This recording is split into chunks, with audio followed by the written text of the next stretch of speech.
Bom dia, bom dia, bom dia. Muito obrigado pela sintonia do seu carinho. Está começando mais uma edição do Hora Geral aqui pela Santa Cecília TV. Lembrando que nós vamos ao ar todos os dias, ao vivo às 7 da manhã e logo mais às 4 da tarde com reapresentação. E lembrando que hoje, no dia de hoje, dia 16, hoje é comemorado o Dia do Filósofo e também o Dia do Centro de Santos. Você sabe que o Dia do Centro foi instituído pela Lei número 1891/2000, que se refere ao dia 16 de agosto de 1857, quando começou a circular o jornal O Comercial, que abordava as questões do comércio na área central da cidade. Aliás, a cidade de Santos, que sempre foi uma cidade rica no comércio, né? E a gente vê alguns pontos turísticos, por exemplo, aqui ó, a Casa Azulejada, que você confere ali na Rua do Comércio, são pontos históricos, né? O centro de Santos que teve sempre uma vocação comercial, mas que há um tempo atrás começou essa vocação turística também. Aí a Cadeia Velha do centro de Santos, ali na Praça dos Andradas, bem em frente à rodoviária, que logo vai reinaugurar aí com o Centro de Cultura Pagu. Esse imóvel aí, olha, é o imóvel particular mais antigo do centro de Santos, mais antigo da cidade, que fica ali na Rua Frei Gaspar, número 6, esquina com a Rua Tuiuti. Inclusive já foi até sede do Banco Mauá, esse edifício aí. Aí a gente vê o bondinho do Monte Serra, né, que é uma das grandes atrações do centro de Santos, que muita gente, infelizmente, que é nascido na cidade ainda não conhece. E esse é um passeio espetacular, seja pelo bonde, seja pelos 415 degraus, onde você vai chegar lá no alto, onde tem lá a Capela de Nossa Senhora do Monte Serra, que é a padroeira da cidade, que tem uma história muito rica também. Aqui a gente está vendo a estação do Valongo, que já funcionou muito tempo. Eu, particularmente, viajei várias vezes de trem, embarcando nos trens nessa estação aí do Valongo, onde era a estação ferroviária Santos Jundiaí. Era muito bom, você pegava um trem nessa estação e até a Estação da Luz lá em São Paulo, e depois na Estação da Luz a gente pegava um outro trem com outro destino. Realmente era uma viagem muito bacana. Aqui, olha, onde tudo começou na cidade de Santos, que é o Outeiro de Santa Catarina, né? Esse Outeiro de Santa Catarina é conhecido como Sítio das Duas Capelas, porque no alto desse morro aí foi construída já duas capelas. A primeira pelo Luiz Góes, né? O Luiz Góes e a sua esposa Catarina de Aguilar, que levantaram uma capela, só que aí numa invasão pirata aqui na cidade, essa capela foi saqueada e a santa foi jogada no mar. E aí alguns anos depois, aliás muitos anos depois, os escravos resgataram essa santa e ela foi levada de volta ao alto desse monte, e aí foi construída uma nova capela depois. Só que esse monte foi devastado porque muitas pedras foram retiradas desse monte para serem utilizadas no calçamento e no aterro do centro de Santos, não é? E aí depois, mais recentemente que eu digo, é lá no final do século XIX, o João Éboli, então, construiu uma casa acastelada no alto aí do Outeiro de Santa Catarina, mas é aí que marca o início da civilização na cidade de Santos, inclusive aí lá em 1543, que foi quando o Brás Cubas inaugurou lá a primeira unidade da Santa Casa de Santos, foi bem no sopé desse morro, que era muito mais alto, e aí depois foi devastado. Vamos à próxima foto, temos mais fotos. Aqui é a Prefeitura de Santos, olha que prédio lindo, imponente, a Prefeitura de Santos, ali na Praça Mauá. Você confere também outra foto, deixa eu ver o que a gente tem aqui. Esse é a Rua 15 de Novembro, né, o calçadão da 15 de Novembro. Esse aí um centro também é espetacular, muitas empresas de café, né, muitos negócios do café, no tempo áureo do café foram negociados. E lá ao fundo nessa foto a gente vê lá a Bolsa Oficial do Café, que era uma necessidade dos barões da época, do comércio, né? Precisavam ter um lugar para se reunir, para fazer as transações do café, então foi construído então esse prédio da Bolsa Oficial do Café. Então tá aí, olha, é o Centro Histórico de Santos, realmente tem muita história para contar, você precisa conhecer o Centro Histórico de Santos e hoje então é dia do Centro de Santos. E lembrando que o nosso programa você consegue assistir online pelo euestoucomvocê.com.br, quer dizer que você não precisa estar na nossa região para acompanhar a nossa programação. Onde quer que você esteja, você acessa euestoucomvocê.com.br, você assiste ao programa ao vivo e também tem acesso a um grande acervo. Todos os nossos programas ficam arquivados neste endereço euestoucomvocê.com.br. Você participa conosco também pelo horageral@euestoucomvocê.com.br, esse é o nosso e-mail para você mandar mensagens para nós. Você pode participar também por telefone, tem o 30 41 6777, anota aí, 30 41 6777. E você pode também participar pelo nosso WhatsApp. E o WhatsApp é legal porque você pode mandar mensagens de texto, pode mandar mensagens de vídeo, né? Isso é bem bacana, mensagem de áudio também. Então anota aí o WhatsApp, 981387000, 981387000, e não se esqueça que eu e toda a produção do Hora Geral estamos com você. Chegando informação para você aqui no Hora Geral, olha só. Ícone da Jovem Guarda, Gerry Adriane, surpreendeu o público que lotou no domingo, dia 14, os jardins da Memorial Necrópole Ecumênica em Santos, na tradicional celebração do Dia dos Pais. Olha aí o Gerry Adriani, ó. Gerry Adriani é fantástico, eu adoro o Gerry Adriani, tem uma voz linda demais, ele que já fez diversos trabalhos, ele já fez CD cantando Elvis Presley, ele já fez CD cantando em italiano, ele já fez aí o tributo ao Renato Russo, que parece que tem uma voz muito parecida com a do Renato Russo.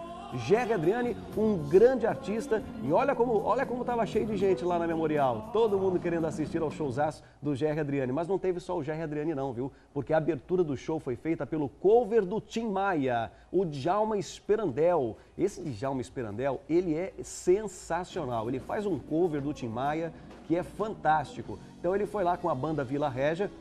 Você está vendo as imagens aí do Djalma Sperandel? Ele com a banda Vila Régia apresentou aí um tributo a Tim Maia e todos estavam lá acompanhando esse showzaço. A Memorial Necrópole Ecumênica, que já virou tradicional, né? Sempre nas datas festivas, como o Dia dos Pais, o Dia das Mães, sempre levam artistas para fazer aí um evento bem bacana, um evento para a família. E tenho certeza que todo mundo gostou, porque a lotação foi bem grande, viu? Bom, vamos conhecer agora as principais manchetes desta terça-feira aqui no Hora Geral.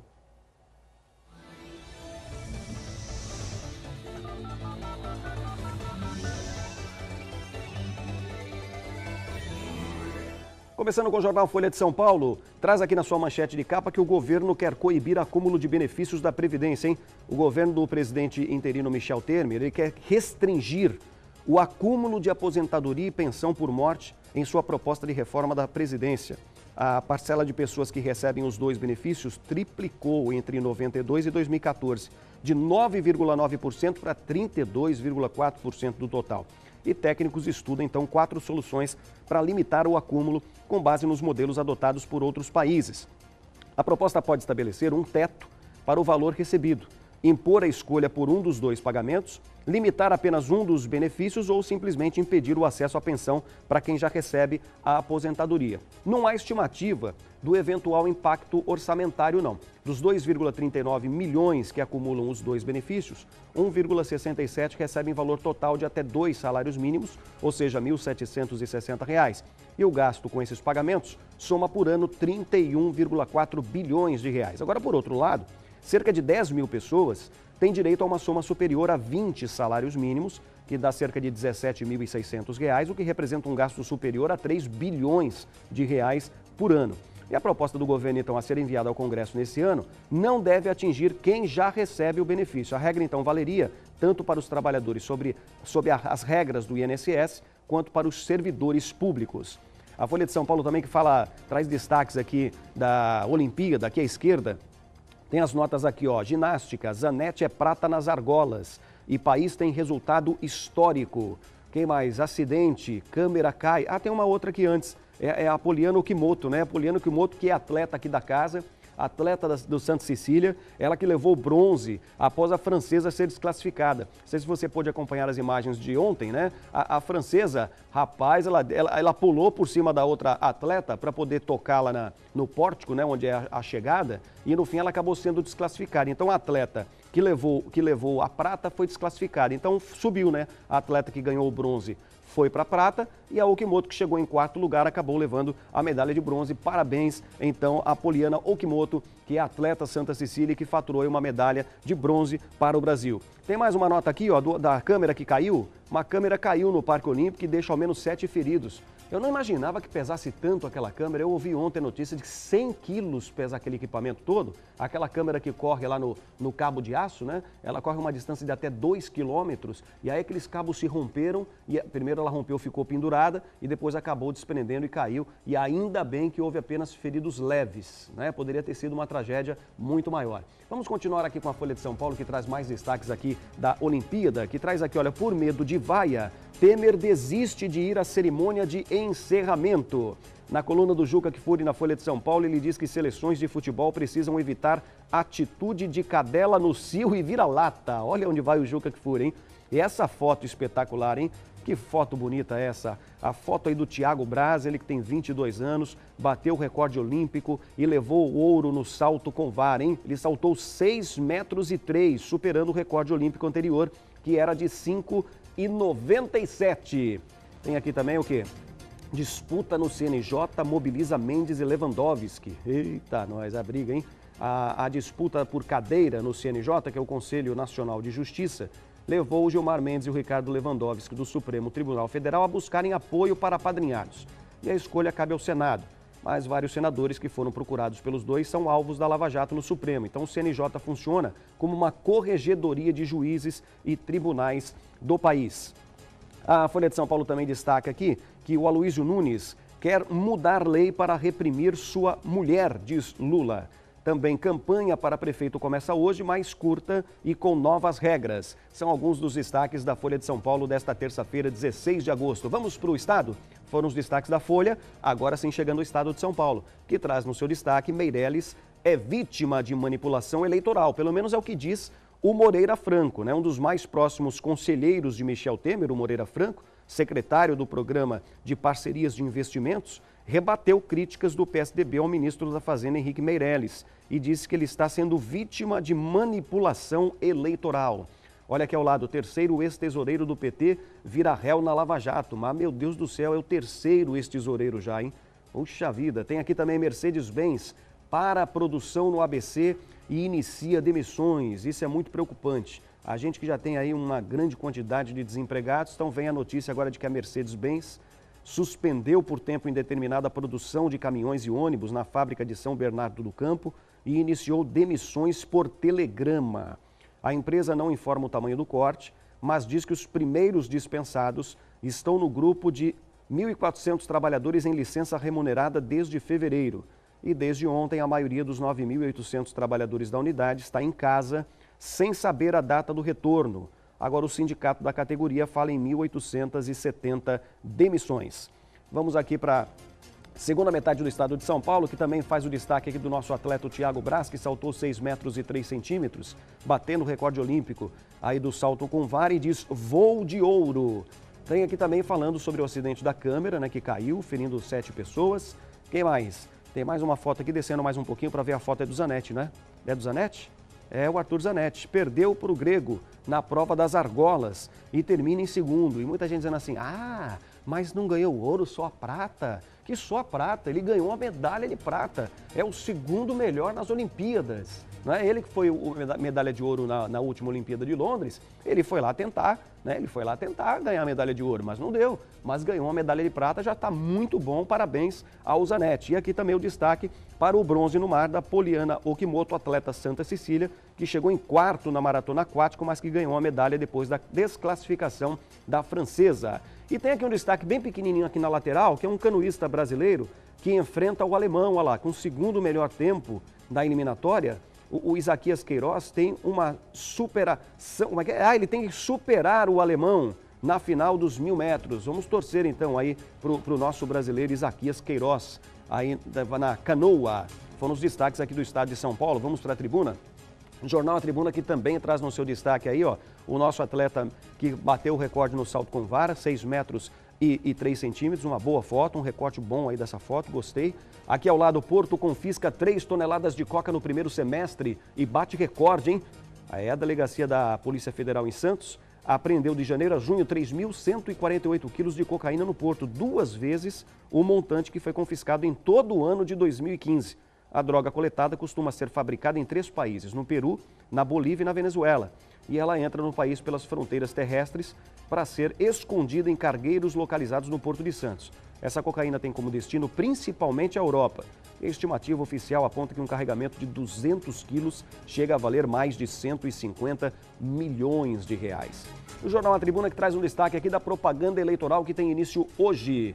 De hoje até 1º de outubro. Os candidatos a prefeito e vereador podem fazer suas campanhas eleitorais. Mas neste ano, a nova legislação impõe uma série de restrições, entre elas a proibição de cavaletes e o fato de obrigar que todas as doações venham exclusivamente de pessoas físicas. Na semana retrasada nós recebemos aqui o Dr. Merrana, né, que comentou muito sobre essa nova legislação e ele falou sobre isso mesmo. E por motivos como esse, os 8 candidatos a prefeito de Santos sofrem com a falta de verba e muitos deles cogitam usar as redes sociais para pedir apoio financeiro. Mais um pouquinho de Olimpíada aqui em cima, olha lá, tá vendo lá o Zanetti, olha lá. Olha lá o Zanetti na argola e também a Okimoto no nado ali ganhou a medalha de bronze, né? Mais um pouquinho, tem cerca de 40% das pessoas não vão a consultas. Olha que interessante isso. Uma queixa comum dos usuários da rede pública de saúde é a demora para marcar uma consulta médica, né? Mas isso se deve, em parte, a muitos pacientes faltarem nos atendimentos agendados.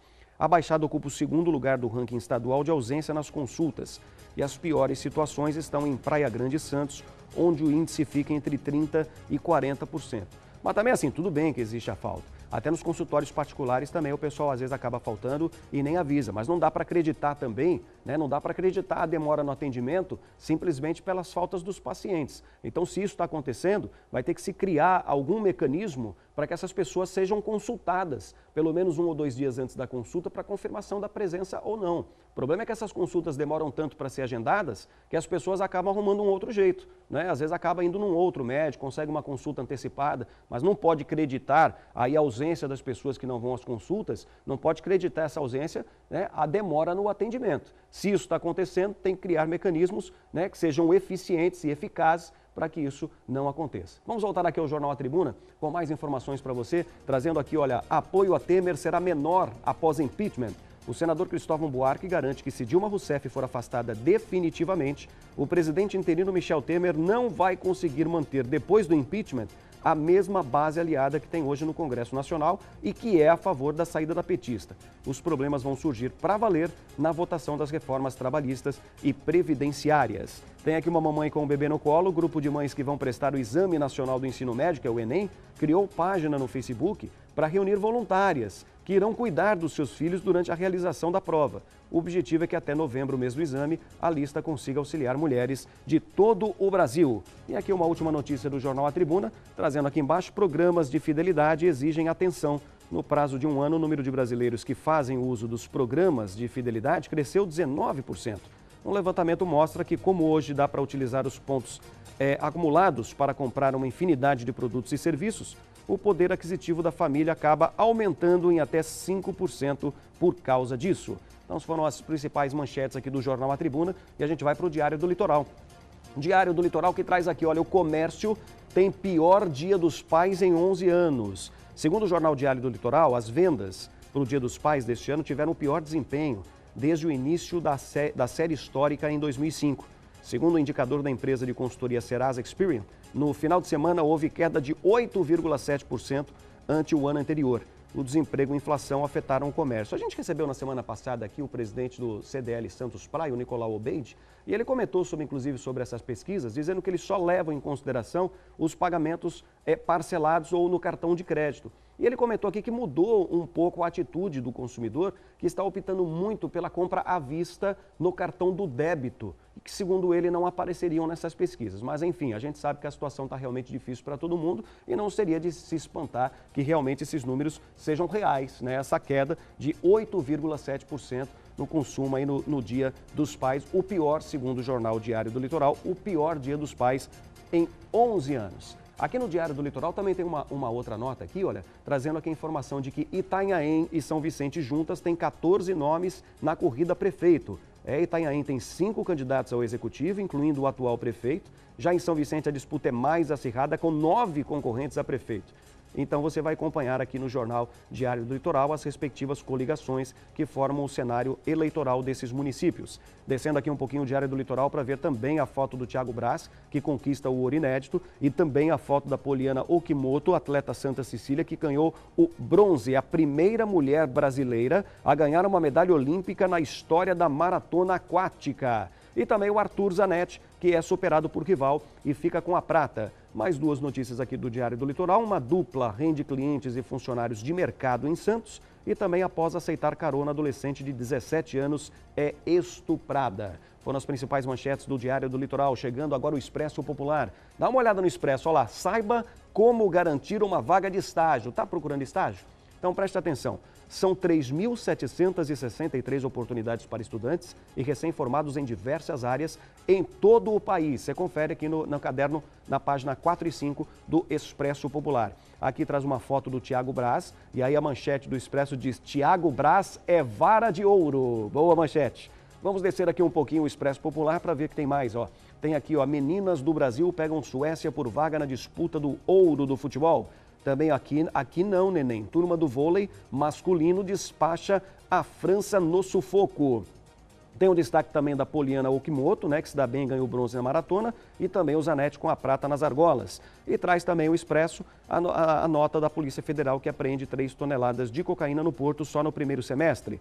Aqui traz Galera Marque não vai a consultas médicas na rede pública, como comentamos aqui na notícia da Tribuna, e o blá blá blá de candidatos está liberado a partir de hoje. E para terminar, tem essa foto, deixa eu dar uma olhada nessa foto. Hoje eu tenho aqui a companhia do nosso assessor para fotografias, que vai me ajudar aqui.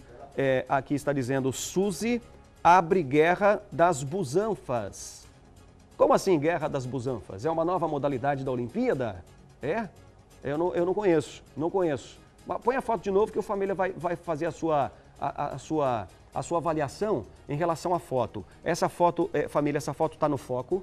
Tá no foco. O ângulo tá bom, tá? Aprovada a foto, então. Então, aprovada a foto pelo Família, essas foram as principais manchetes dos nossos jornais aqui da nossa região. E a informação não para aqui no Hora Geral. Na última sexta-feira, dia 12, pais de alunos e funcionários de creches, preste atenção nessa notícia. Pais de alunos e funcionários de creches de São Vicente protestaram em frente à prefeitura da cidade. Sabe qual foi o motivo do protesto? O motivo, lógico, é o fechamento de unidades devido à falta de merenda e atraso nos pagamentos. Olha, de acordo com o sindicato da categoria, são cerca de 20 creches que estão sem funcionar.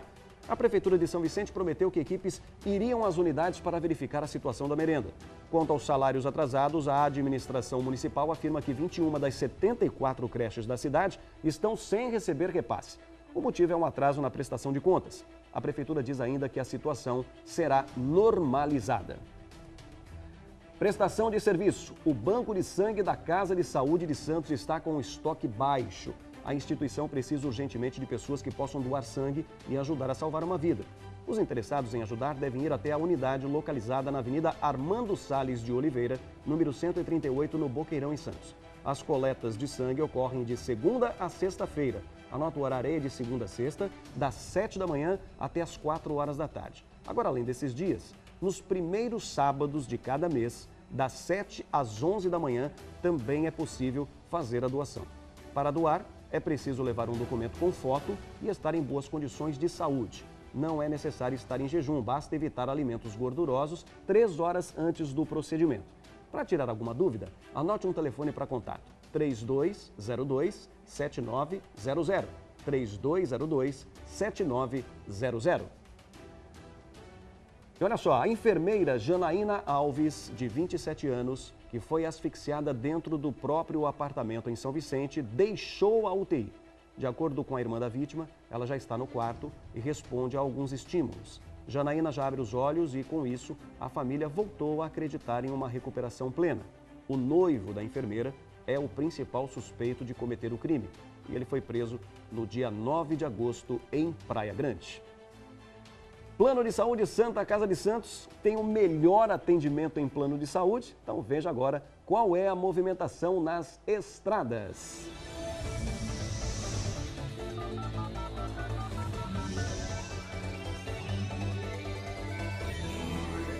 Olha, muita atenção, você que vai pegar a estrada aí, a gente sempre traz para você as informações aqui, ó, no Sistema Anchieta Imigrantes.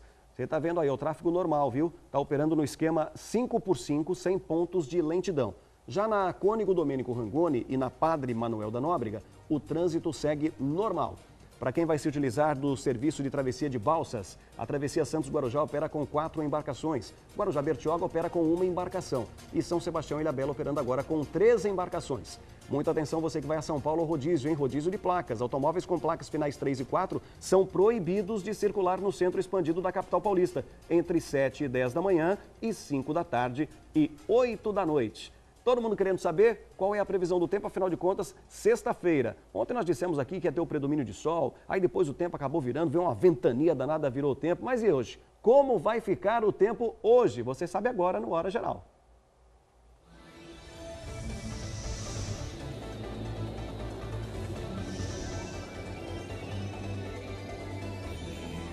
A previsão é de predomínio de sol, viu? Apenas com pouca variação de nuvens. a mínima de 20 e a máxima de 28 graus. Nós vamos para um rápido intervalo comercial e já estaremos aqui com o nosso convidado de hoje, que é o Davidson Abreu. Ele que é policial militar e também é escritor. Vem contar aqui muitas histórias e vem falar sobre o lançamento do seu novo livro. Tudo isso e um pouco mais logo depois do intervalo aqui no Hora Geral.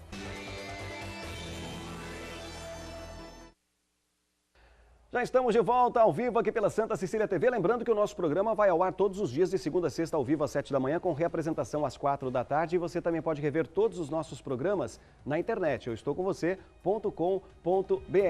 E agora, em nome de Memorial, tradição em preservar a história, nós vamos conhecer as notícias de esporte.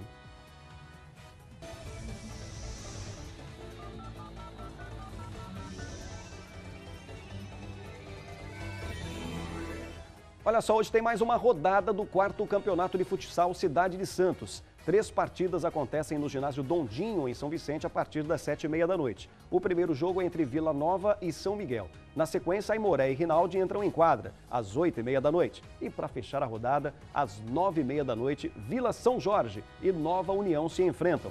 O ginásio Dondinho fica na travessa do Parque, número 465, no Catiapuã, em São Vicente. E no último domingo, dia 14, a equipe feminina de handebol do Santos, CEP FUPS, venceu Franca por 27-23. A partida aconteceu no ginásio Amauri Destro, em Franca. A próxima partida das meninas do Santos é hoje, às 6 horas da tarde, na Arena Santos. O adversário é o Osasco. Olha, agora eu quero falar para você de uma coisa muito gostosa. É isso mesmo. Coisa gostosa é com a Deguste Doceria. É uma maravilha. A Deguste Doceria, que você já conhece ali no centro de São Vicente, que faz o maior sucesso. Olha quanta coisa. Deixa eu sair da frente aqui, ó. Dá uma olhada. Olha quanta coisa boa que você encontra lá na Deguste. Muda ali, ó. Isso, pronto, ó lá. Olha que quanta coisa gostosa você encontra na Deguste. Bom, primeiro que é o seguinte, ó. Lá na Deguste tem um café da manhã delicioso, das 8 às 10 da manhã, onde você faz um café da manhã a quilo, tá bom? Você só vai pagar aquilo que você consumir.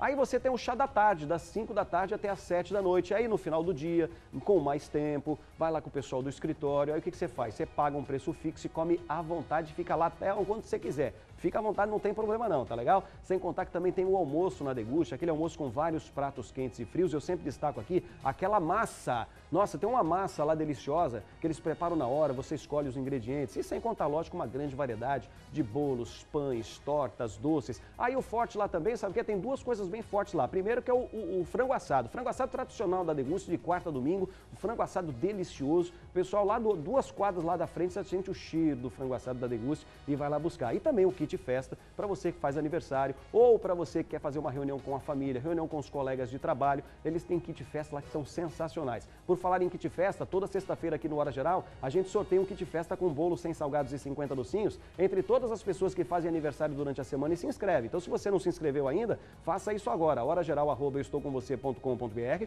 pode ser por telefone 30416777 ou pelo WhatsApp 981387000. Você fala, eu faço aniversário esta semana e eu quero concorrer ao kit festa, sorteio da sexta-feira. O Alessandro Baus vai fazer o sorteio para você aqui, tá legal? Então anota o endereço aí da Deguste, que fica na rua Martim Afonso, fácil 479, no telefone 3468-5707. E agora nós vamos receber o nosso convidado de hoje. Você vai participar com a gente, tá bom? Vai mandar a sua mensagem por e-mail, vai mandar por telefone o 3041-6777, vai mandar pelo WhatsApp o 981387000, porque ele já está aqui. Davidson Abreu, que é policial militar e é escritor.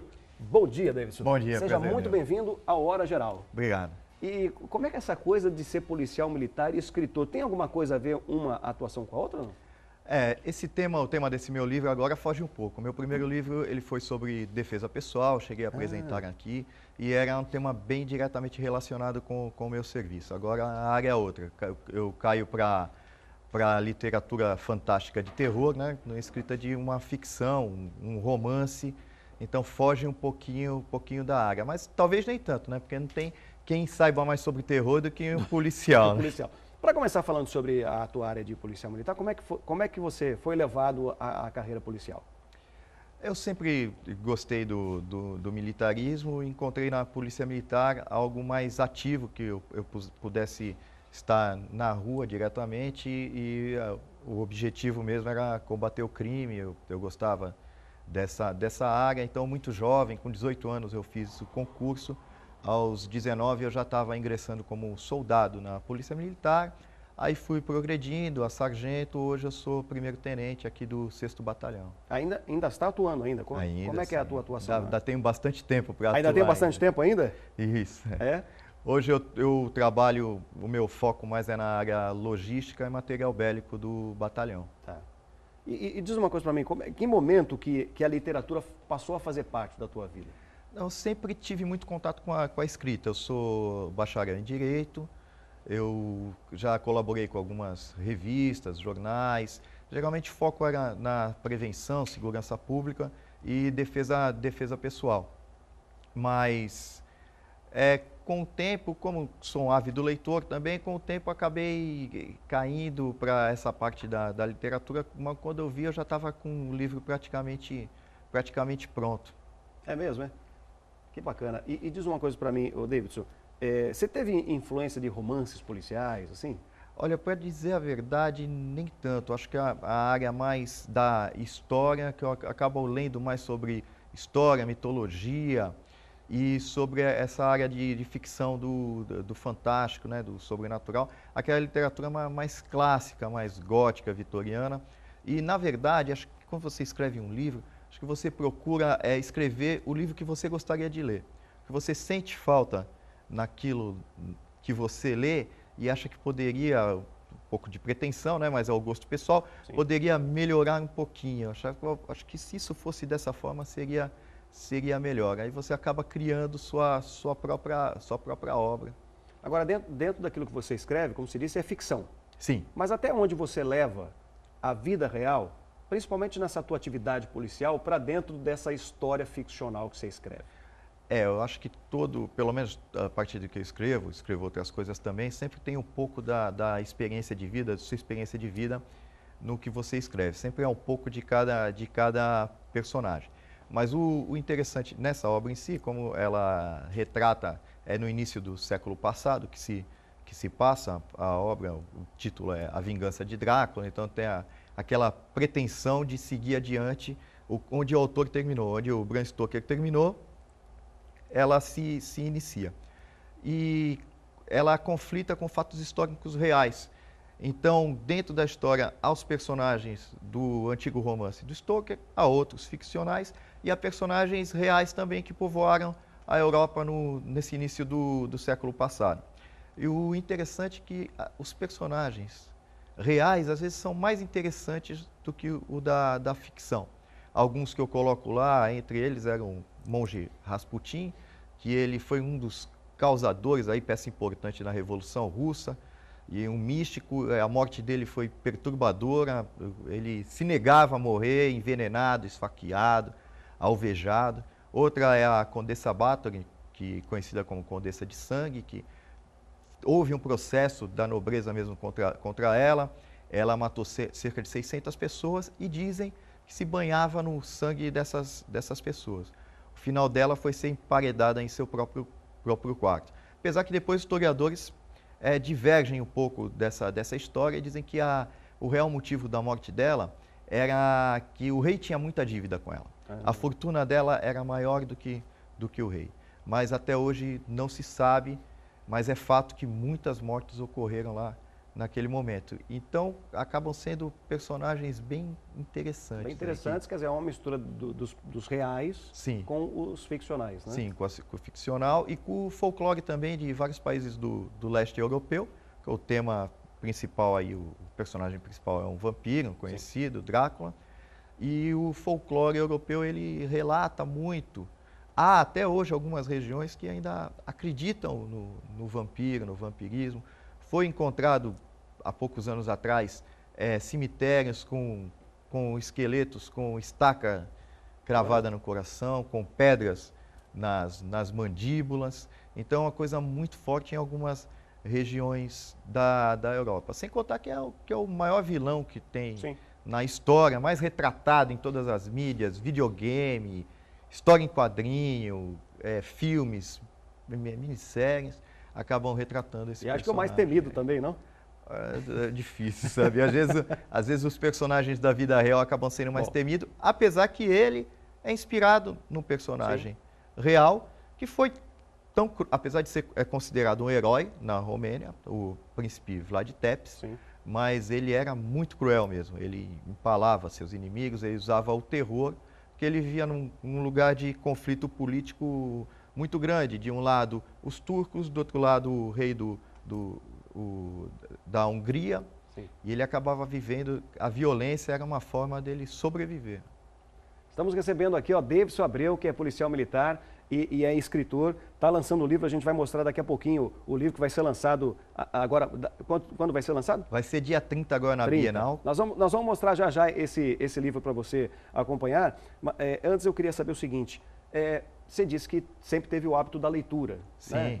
Eu tive um professor na faculdade de Direito, inclusive, que dizia que leitura não é gostar ou não gostar. Leitura é ter hábito e não ter o hábito. E até onde esse hábito da leitura te ajudou no trabalho na Polícia Militar?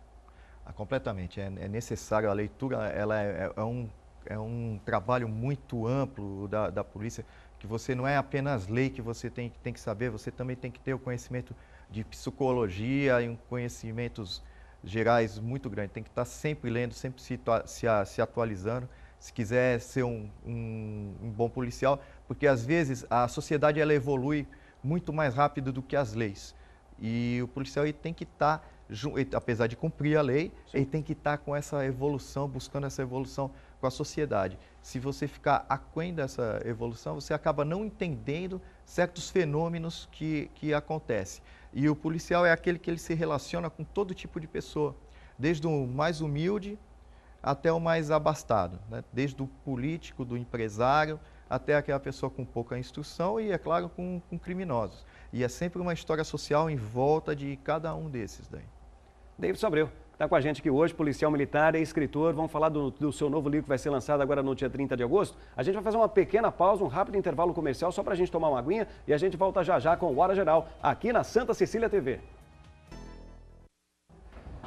De volta com o Hora Geral aqui pela Santa Cecília TV. Lembrando que você acompanha a nossa programação ao vivo, não é? Às 7 horas da manhã de segunda a sexta, com reapresentação às 4 da tarde. E você pode rever todo o nosso conteúdo pelo site euestoucomvocê.com.br, além de assistir online, né? Você clica lá no assistir online, no euestoucomvocê.com.br e você acompanha o nosso programa. E você pode participar com a gente fazendo a sua pergunta para o nosso convidado de hoje, que é o Davidson Abreu, que é policial militar e é escritor. Você pode fazer isso através do nosso e-mail, horageral@euestoucomvocê.com.br. Você pode fazer isso também pelo nosso telefone fixo 3041 6777 e pode participar também com a gente através do nosso WhatsApp, o 981387000. E as pessoas estão já fazendo perguntas aqui.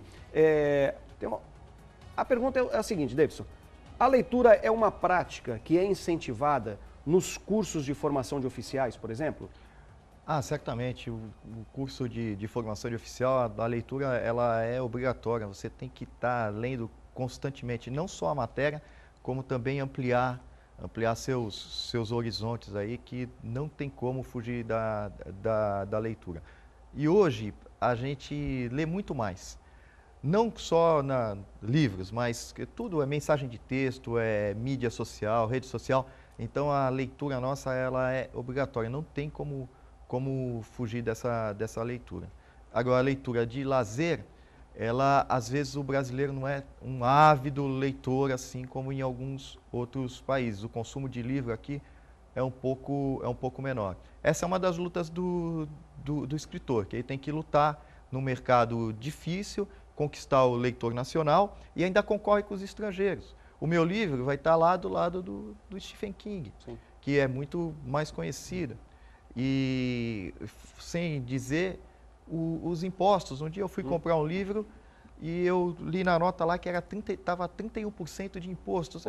Mais de um terço do livro, a gente paga imposto. Como é que vai incentivar a leitura dessa forma? Que faz parte também da educação. Ali, qualquer livro que você compra, pelo assunto mais banal que seja, no mínimo você está aprendendo regras de português, uma estrutura de redação, de escrita e os conhecimentos gerais do autor que inseriu ali. Isso daí seria importante rever essa taxa de, não só, óbvio que não só nos livros, mas essa taxa de imposto no livro acaba prejudicando bastante a venda. Diz uma coisa para mim, como é que é o teu relacionamento com o pessoal da corporação como é que eles receberam aquele colega de trabalho, não é, como escritor? Houve assim um apoio, falou, que bacana, você está escrevendo, não te mete nisso. Como é que foi essa a maior parte é de apoio, né? Tenho uma longa vida, estou com 22 anos de carreira, então o pessoal me conhece bastante, né? O tema de defesa pessoal é um tema mais próximo à nossa realidade, que acaba chamando mais a atenção da nossa realidade. Então, as primeiras publicações que você fez, sim, foi direcionado. Quer dizer, tinha um pouco a ver com o trabalho o serviço de vocês lá. Diretamente. Agora o tema de ficção fantástica, de terror, que já aponta para um público mais específico, já é um pouco mais distante, mas hoje em dia temos muitos leitores de ficção, então tem aqueles que se interessam, mas a receptividade é boa. E depois ficam te cobrando depois? Ô, Neves, qual é o próximo livro aí? Às vezes ficam, se soubessem a dificuldade que é para escrever e para lançar um livro.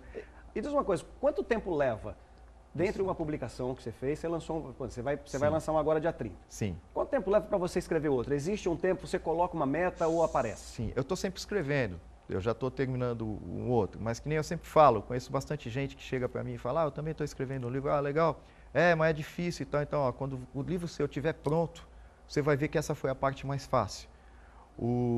Há um número infinito de escritores, quem começa a acompanhar isso, vê como é difícil. E você escreve, você faz várias revisões no seu próprio texto, depois você busca por uma editora. É muito difícil conseguir uma editora, muito difícil. A editora tem metas, tem gastos e tudo mais. Sim. E quando você consegue a editora, você faz um contrato com a editora, ela vai lançar o seu livro em 1 ou 2 anos após. E você tem que trabalhar também na divulgação. Se você esperar só que a editora divulgue o seu livro, você vai ser esquecido. E você, muitas vezes, tem seu emprego ainda. Tem que conciliar, né? Tem que estudar, eu estudei muito, ainda estou estudando técnica literária, e dentro do assunto você tem que aprender uma outra vida, costumes históricos, documentários, tudo é uma luta muito grande, às vezes não tem tanto reconhecimento. Eu conheço um escritor que tem 5, 6 títulos e ele mantém ainda o emprego dele. Há outros fenômenos que não, que conseguem viver só da escrita, da literatura, mas é bem difícil.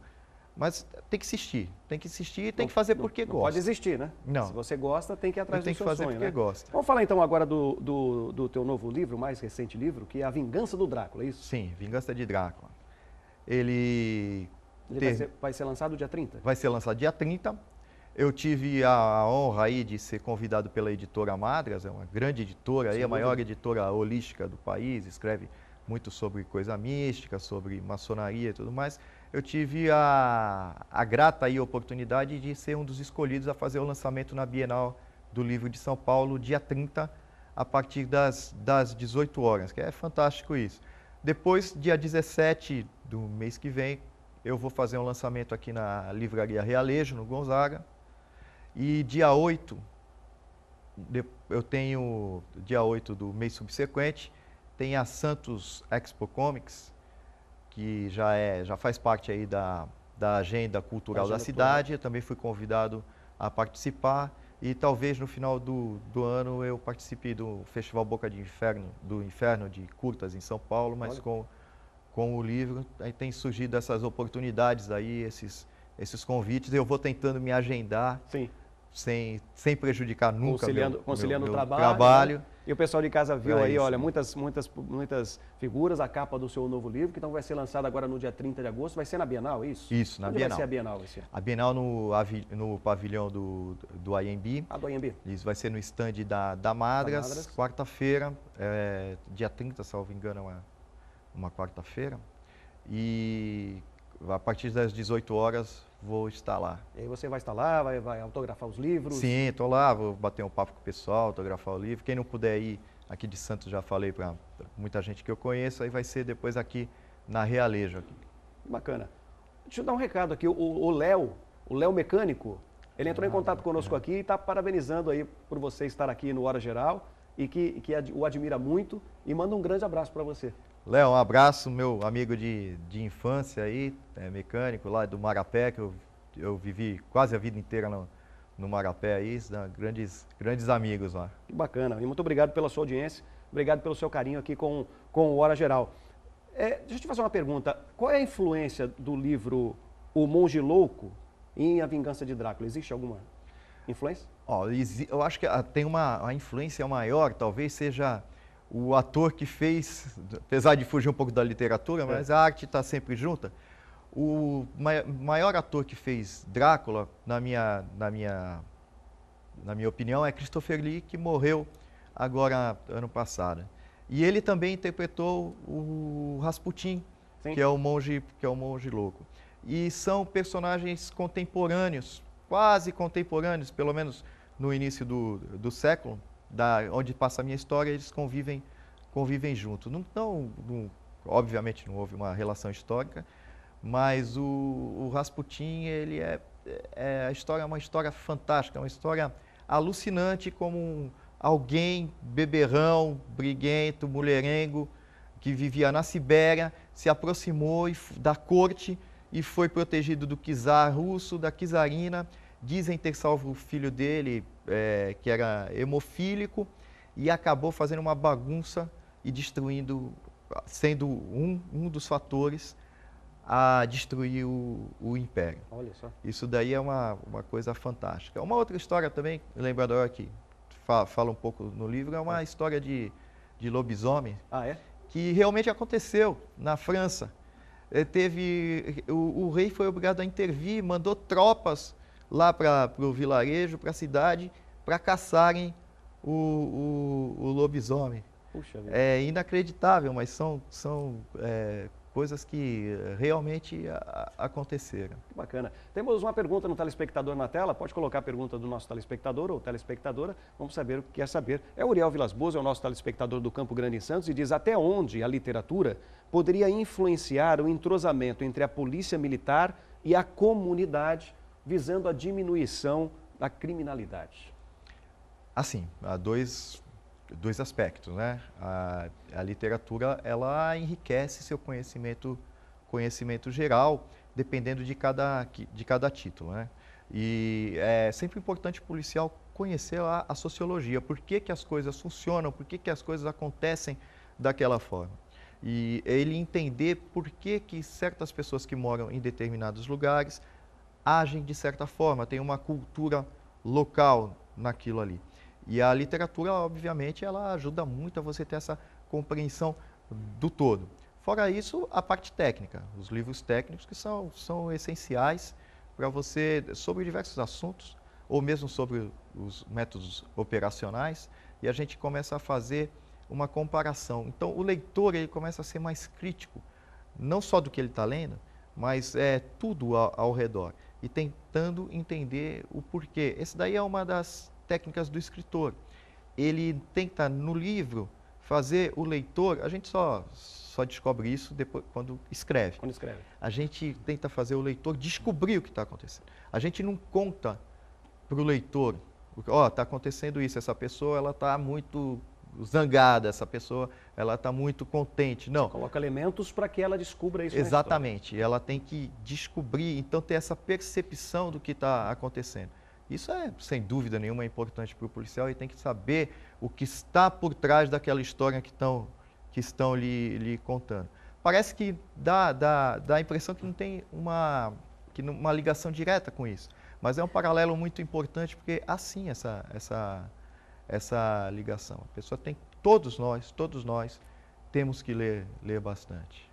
A literatura eu acho fantástico, porque cada leitor coloca a sua percepção dentro daquela história. Sim. Né? Se você fala de um personagem qualquer, por mais detalhes que você dê daquele personagem, eu vou ler e vou criar aquele personagem. Sim.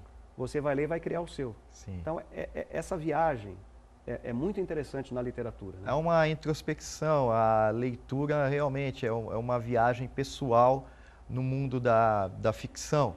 Stephen King, ele costuma não dar muitas características aos seus personagens, porque ele quer que o leitor transforme aquele personagem, ele não quer dar aquela cara ao personagem, então ele deixa isso muito livre. Então é um exercício mental da melhor qualidade a leitura. Sem dúvida alguma. Bom, você gostou do papo que a gente teve aqui? Então é muito fácil. Se você chegou agora, perdeu, não tem problema. Acessa euestoucomvocê.com.br logo mais à tarde, você vai rever esse nosso bate-papo, né, com o nosso convidado de hoje, o Davidson Abreu, policial militar, que também é escritor. Vamos então reforçar aqui o convite para os nossos telespectadores do lançamento da Bienal. Vamos lá. Então, convido a vocês a irem na Bienal dia 30, a partir das 18 horas. Estarei lá, Bienal de São Paulo, no AMB, posteriormente no estande da Editora Madras, posteriormente estarei no mês seguinte na Livraria Realejo também.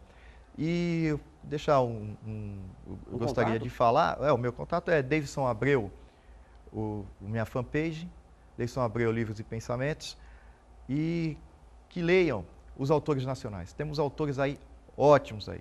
Tamara Ramos é uma escritora santista que já tem 5, 6 livros publicados, já foi representar o Brasil na Suíça. Um grande amigo meu, M.R. Terci, é uma leitura fantástica, aí escreve a série O Bairro da Cripta, Santos de Coates e também Caídos. É uma leitura muito fantástica, ele engloba também a história, o folclore e numa construção muito erudita. Então fica a dica do Davidson Abreu, então, nosso convidado de hoje, policial militar e escritor. Muito obrigado pela sua participação aqui no Hora Geral. E qualquer novidade, você entre em contato conosco, nós teremos o maior prazer em divulgar o seu trabalho e o seu talento, tá bom? Muito obrigado. Depois vou mandar um livro para sorteio aqui. Por favor, nós gostaríamos. Continue com a gente até o final do nosso programa e hoje nós teremos um final de programa diferente do costumeiro, sem os aniversariantes do dia, porque nós temos, infelizmente, uma nota de falecimento a dar. O ex-presidente do Santos Futebol Clube, Luiz Álvaro de Oliveira Ribeiro, morreu na madrugada desta terça-feira, dia 16. O ex-dirigente do Peixe estava internado no Hospital Albert Einstein. A assessoria de imprensa do hospital não confirma o motivo da morte em razão de um pedido da família do antigo mandatário santista. Laor, como também era conhecido, tinha 73 anos e lutava contra um câncer no intestino. Luiz Álvaro foi presidente do Santos de 2010 até maio de 2014. A partir de meados de 2012, o ex-presidente alvinegro passou a sofrer com problemas de saúde e precisou se afastar por algumas vezes do cargo. Em 2013, ele pediu licença de 1 ano da função. No ano seguinte, ainda com a saúde debilitada, Luiz Álvaro de Oliveira Ribeiro renunciou ao restante do seu mandato, sendo substituído pelo vice Odílio Rodrigues. Os nossos sentimentos à família. O Hora Geral volta amanhã.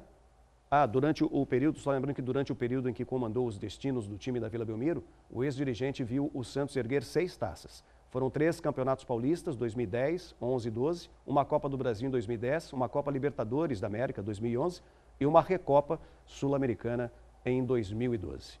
O Hora Geral termina com essa notícia triste, com o falecimento do Luiz Álvaro Ribeiro, e nós voltamos amanhã às 7 da manhã com a representação logo mais às 4 da tarde. Até lá.